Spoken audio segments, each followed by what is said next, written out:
Baik, salam sehat, salam sukses, selamat bertemu buat kita semua. Pada kesempatan ini kita akan belajar coding menggunakan bahasa C. Sebagaimana pada video-video saya yang lalu, kita sudah belajar bersama tentang bahasa C dasar. Bahasa C itu ada 3. Bahasa C-nya sendiri, kemudian bahasa C++, dan bahasa C#. Masing-masing bahasa ini, walaupun sama-sama bahasa C, tapi codingnya atau rumusnya berbeda-beda. Contoh, misalkan kita gunakan bahasa C, aplikasi sebagai aplikasi text editor yang kita gunakan bisa bermacam-macam. Bisa menggunakan kode blok, bisa juga menggunakan DOSBox, bisa juga menggunakan Visual Studio. Jadi paling tidak itu untuk bahasa C-nya. Kemudian untuk bahasa C++-nya, kita bisa menggunakan text editor, kode blok juga. Kemudian kita menggunakan dev C++, bisa juga menggunakan Visual Studio 2019. Jadi paling tidak sebagai pengantar, itu yang dapat saya berikan untuk C dan C++. Kemudian kali ini kita akan belajar C#. C# atau C ini simbolnya seperti ini. C tagar atau C#, biasanya dibaca C#. Aplikasi atau text editor yang kita gunakan bisa juga kita gunakan Visual Studio, ya, Visual Studio Code. Bisa juga menggunakan Visual Studio 2019. Nah, pada kesempatan ini saya akan gunakan Visual Studio Community atau Visual Studio 2019. Ini sebagai pengantar untuk bahasa C, jadi bahasa C-nya sendiri, bahasa C++ dan bahasa C#. Untuk kali ini kita khusus belajar bahasa C#. Kita mulai dari mengunduh atau mendownload text editornya sendiri, yaitu text editor Visual Studio 2019. Caranya kita tinggal klik saja, ini alamat webnya, Visual Studio Microsoft.com, download. Lalu nanti dia akan tampil, ya, dia akan tampil ada 3 pilihan ini. Kalau saya sudah download semuanya, padahal sebenarnya kalau untuk bahasa C++ saja cukup kita download yang community. Ada free-nya, ada yang free, jadi bebas, tidak berbayar. Kita tinggal klik di sini. Setelah kita tulis di Google kita tinggal klik yang free untuk community-nya. Lalu kita download. Downloadnya gampang sekali, hanya dikasih pilihan, ya. Jadi kita disuruh pilih apa saja yang di-download, karena di dalamnya ada beberapa fitur yang bisa masuk di dalam. Yaitu yang kita download yang 2 ini saja, yaitu net help-nya, ya. Net yang saya sudah pakai adalah net 5.0 dan Windows Global. Jadi hanya 2 ini. Tinggal kita contreng di sini. Kita contreng dua-dua ini, lalu kita download. Downloadnya kita menunggu sebentar. Setelah itu, setelah selesai download, kita tinggal buka Visual Studio-nya. Karena sudah ditampilkan di desktop. kita buka Visual Studio-nya dengan akan tampil. Jadi seperti misalnya kita buka Visual Studio, akan tampil seperti ini. Ini Visual Studio-nya, ya walaupun mungkin kecil, ya. Jadi akan tampil pada icon seperti ini. Lalu ya, ini kita tunggu sebentar. Kita lihat apa yang ditampilkan. Namun untuk itu saya bisa menjelaskan lebih lanjut. Jadi setelah kita buka Visual Studio akan diberikan pilihan seperti ini. Ya, kita buka Visual Studio akan tampil seperti ini. Ya, jadi ada Create New Project, Recent Project Template, artinya yang barusan dibuka atau beberapa saat yang lalu dibuka. Lalu ditampilkan jendela seperti ini. Kalau untuk pertama kali kita buka, ya, ini ada pilihan. Kita tinggal klik di pilihannya. Ini harus tampil C#, kemudian dalam Windows, kemudian akan ditampil di desktop. Bisa kita pilih menggunakan anak panah ini. Tapi kalau sudah tampil seperti ini, kita tinggal klik pada Windows Form Application Net. Itu yang kedua ini, kita klik di sini, baru kita klik Next. Nah, setelah itu akan tampil lagi jendela. Kita disuruh membuat nama proyeknya. Kita tulis nama proyeknya di sini. Proyek apa terserah, misalkan belajar C# bisa juga. Nanti otomatis sekaligus nama filenya akan tertulis di sini.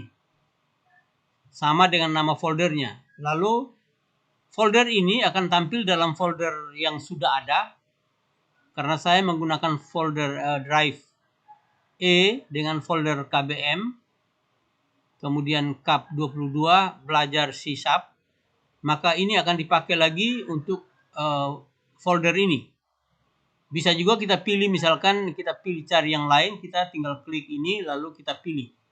Tapi saya lebih suka menggunakan folder yang sudah ada ini. Lalu kita klik create. Ya. Setelah klik create akan tampil jendela baru seperti ini. Ya, ini adalah jendela baru dengan form 1. Lalu di sebelah kiri atau kanan layar atau kiri kita akan tampil di sini toolbox. Toolbox ini berisi semua fasilitas yang kita gunakan. Jadi mulai dari button atau button atau tombol, kemudian ada label misalnya, kemudian ada text box. Ya, ada text box yang kita akan gunakan di sini. Lalu kalau kita ingin menampilkan Explorer atau Windows Explorer-nya di sebelah kiri atau sebelah kanan kita, atau dengan properties-nya di bawah, kita tinggal klik di view, lalu kita tekan Windows Explorer-nya, lalu kita klik kanan pada lembar kerja, lalu kita pilih paling bawah itu ada properties akan tampil di sini. Nah, ini pengantarnya. Saya sudah gunakan dalam teks. Ya, dalam bentuk teks. Kita langsung buka saja. Misalkan kita buka Visual Studio kita. Ya, kita buka misalnya ini. Nah, saya sudah buka penampilannya seperti ini. Saya jelaskan ulang. Ini di sebelah kirinya ada toolbox, di mana kita ambil misalkan button. Button ini yang berfungsi untuk diklik, untuk dibuatkan rumusnya. Untuk melakukan apa? Kita tinggal klik di sana. Kemudian ada juga label, ya. Misalkan label. Label ini adalah petunjuk. Misalkan tulis nama, labelnya misalkan saya klik label dulu, ya, klik di label, lalu saya klik di lembar kerja atau di form 1. Lalu saya ganti namanya di sini, misalkan di propertiesnya. Jadi toolbox ini ini hanya mengambil fitur-fiturnya atau petunjuk-petunjuknya, lalu pengaturannya ada di properties. Di mana properties ini tadi kita klik kanan pada layar, lalu kita ambil propertiesnya, klik di properties. Kemudian kalau text box-nya ini toolbox-nya ini kita ambil dari view, ya, view. Ya, di view itu ada toolbox. Kita tinggal klik, dia akan tampil di sini kalau belum ada. Ya, tapi karena ini sudah ada, ya sudah. Kita tinggal gunakan saja. Kemudian demikian juga untuk Solution Explorer. Solution Explorer ini ada di view juga, ya. View Solution Explorer. Kita klik di sini, maka dia akan tampil di sini. Atau di mana saja, dan bisa kita atur kembali ke sebelah sini. Sehingga posisinya adalah seperti ini. Jadi lembar kerja, toolbox, Solution Explorer, dan property di bawahnya. Apa gunanya 3 komponen yang ada ini? Sebagaimana pada video saya yang lalu saya sudah jelaskan. Untuk toolbox adalah kita mengambil semua fasilitas yang ada di dalam untuk ditampilkan di layar. Lalu untuk mengatur besar kecil warnanya kita pakai properties. Untuk membuka, kalau belum ada kita buka di Solution Explorer. Jadi misalkan yang terbuka ini adalah click.cs atau C#. Ya, click.cs. Ini yang bisa kita klik double lalu akan tampil di sini. Kalau dia tidak terbuka dengan sendirinya. Tapi pada umumnya biasanya sudah terbuka dengan sendirinya. Nah, ini salah satunya kita ambil, misalkan saya ambil tadi label. Misalkan labelnya saya ambil, saya taruh di sini. Ya, lalu saya ganti nama label ini dengan tulis nama, misalkan di sini, ini label 3, padahal ini kenapa sudah 3? Karena ada 1, 2, 3. Nah, sudah ada 1. Ya, label 3 ini bisa diganti nama apa saja. Jadi tinggal klik di sini, lalu kita tulis namanya di sini. Ya. Kita tulis namanya di sini. Demikian juga label 2 dan seterusnya. Nah, ini untuk label 1 hanya kita gunakan satu label saja, yaitu label 1. Kemudian label 2-nya juga kita buang, ya, kita hapus, klik kanan dan cut. Kemudian kita ambil lagi text box untuk menampilkan pesan, kita ambil pakai text box. Ya, kita pakai text box. Ini text box-nya ada di sini. Kita klik di text box-nya, lalu kita klik di lembar kerja sambil di drag atau ditarik. Maka ini akan tampil di sini seperti yang saya sudah pasang pertama ini tadi. Ya. Kemudian untuk berikutnya tombol. Tombol ini kita ambil dari button. Ya, di toolbox ada button ini. Ya, ada buttonnya di sini. Ini button 2 karena button satunya saya sudah pasang di sini. Lalu button 2 ini, button 1 ini saya ganti nama klik saya. Jadi kalau misalkan button 2 ini kita gunakan juga, kita tinggal klik di button 2 ini lalu kita ganti. Ganti namanya nama apa? Kenapa? Karena ini harus kita gunakan nama supaya mempermudah kita untuk proses coding. Ini untuk pengambilan fasilitas untuk kita gunakan. Jadi kita gunakan untuk pertama kali ini hanya kita gunakan satu label, satu text box, dan satu button. Nah, bagaimana caranya? Ini untuk apa? Ini hanya petunjuk. Jadi tulis nama. Tulis namanya di mana? Adalah di text box-nya. Ya, lalu untuk menampilkan nama itu atau menampilkan sesuatu beserta nama, maka ada tombol. Klik tombolnya, maka akan tampil di sini. Nah, bagaimana supaya tombol ini aktif? Dengan cara klik 2 di sini atau double klik. Ya, kita double klik pada tombolnya, lalu akan tampil jendela rumus atau jendela coding. Nah, codingnya langsung tampil di sini. Ini mulai dari atas sampai di bawah adalah coding sebenarnya. dalam Visual Studio untuk si SAP. Yang tadi belajar SAP ini adalah nama, dia tambah sendiri setelah kita simpan nama ini. Kemudian tulisan-tulisan yang lain ini dia sertakan dengan sendirinya atau otomatis dalam Visual Studio. Sampai di sini. Lalu dia akan tampil kalau seandainya ini kosong, tinggal kita menulis. Tulisan yang kita gunakan di sini adalah tergantung kebutuhan kita pada penampilan yang akan kita kehendaki. Misalkan ini message box, penulisannya M-nya besar, message, kemudian disambung box tanpa spasi, B-nya juga besar atau B-nya B kapital, B besar, kemudian titik atau dot show. Artinya pada kotak pesan harus ditampilkan atau dengan dot show. Yang ditampilkan apa? Yaitu mari kita belajar C#.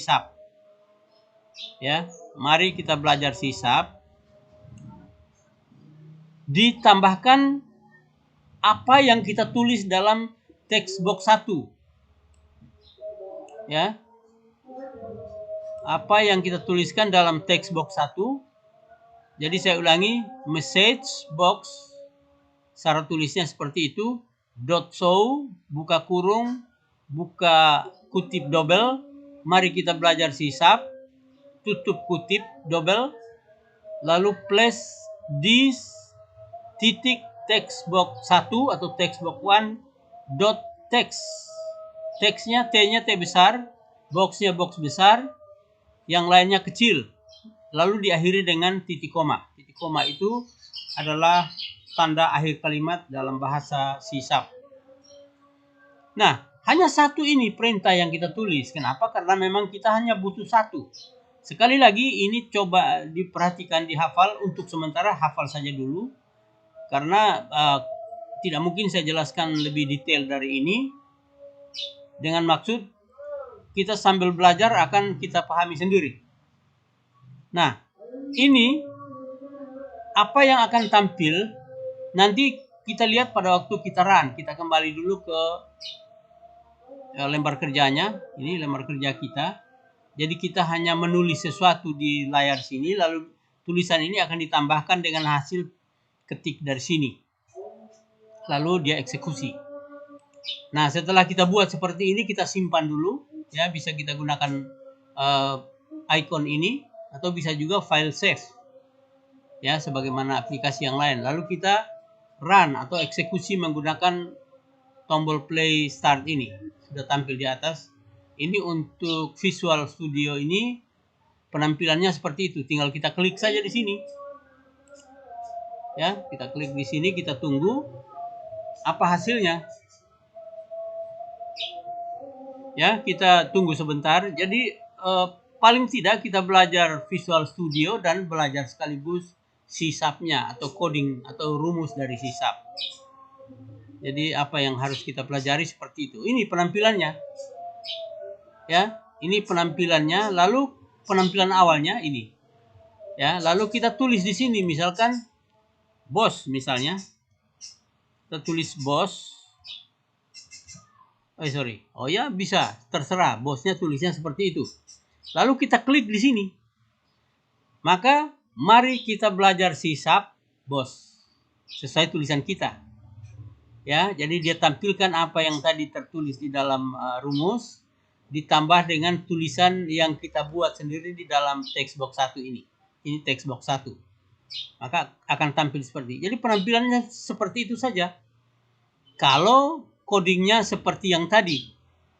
Jadi kalau codingnya hanya seperti ini, ya, codingnya hanya seperti yang kita sudah buat, seperti ini codingnya, ya penampilannya seperti itu. Jadi hanya menampilkan mari kita belajar C# ditambah dengan apa yang kita isi di dalam text box 1.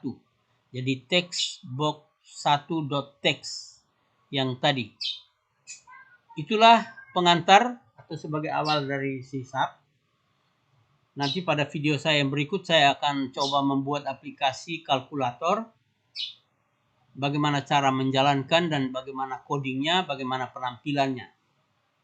Nah, itu akan kita bahas pada video berikut. Saya kira itu sebagai pengantar untuk awal daripada kita belajar C# awal ini. Mudah-mudahan difahami dan mudah-mudahan dimengerti. Kalau ada yang mau bertanya, silakan nanti bertanya lewat WA. Atau kepada teman-teman atau ibu bapak guru yang punya kompetensi menggunakan bahasa C#. Saya kira demikian. Selamat belajar. Sukses buat kalian semua.